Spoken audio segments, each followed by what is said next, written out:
Good evening or good morning, depending on what part of the world you're in.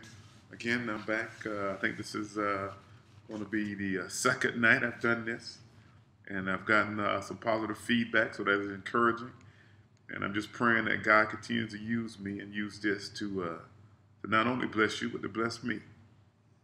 Today we're coming out of Ephesians, chapter 1, verse 9 and 10. And he made known to us the mystery of his will, according to his good pleasure, which he proposed in Christ, to be put into effect when the times will have reached their fulfillment, to bring all things in heaven and on earth together under one head, even Christ. Now, when you look at this chapter, and these two verses, God has made known to us his will according to his good pleasure. So we only know what God has revealed to us. And he's revealed that to us through Christ. Christ is years on this earth, and his time ministering. I think he ministered about 2 to 3 years. He died when he was about 32, 33 years old. He was crucified. But during that time, he was here to reveal to us God's plan for us. And the rest of the Bible reveals that also.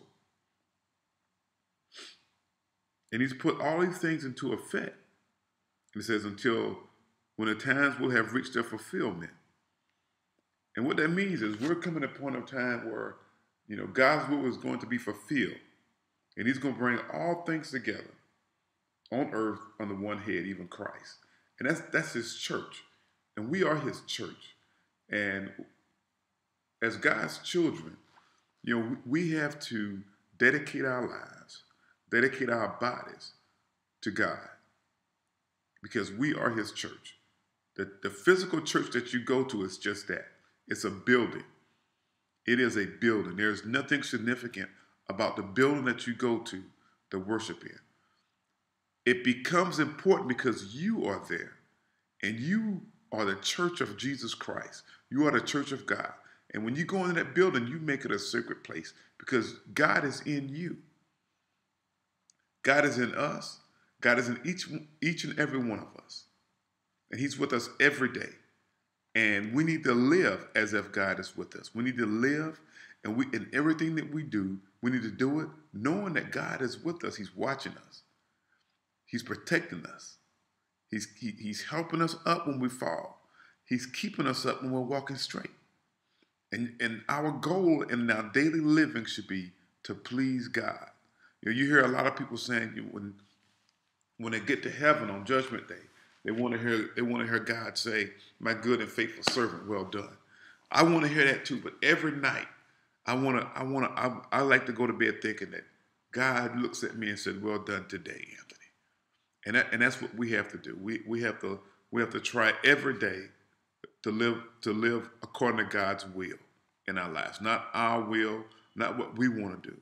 Because when you put God first, everything else will fall into line. And sometimes when you tell people that you don't really care the way they think you should be caring, or that you're trusting God with something, they need to understand that when you trust God, even though it may not look like it's being fixed, but it is already fixed. And we just have to believe that and continue on with that. So that's today's word. Again, we have to remember that God has everything under control, and that a time is coming when he's going to bring everything together under Jesus Christ. And we need to be ready for that moment. And the best way to get ready for that is to stay in his word. He has given us this Bible, our manual for life. You buy a car, you get a car manual. You buy a new stove, you get a manual. You buy a computer, you get a manual. You can come online in Adobe. Well, you know what? You got the Bible right here. You can get it in Adobe too. So study your word, stay in prayer, and I will see you again tomorrow. I love each and every one of you. God bless you.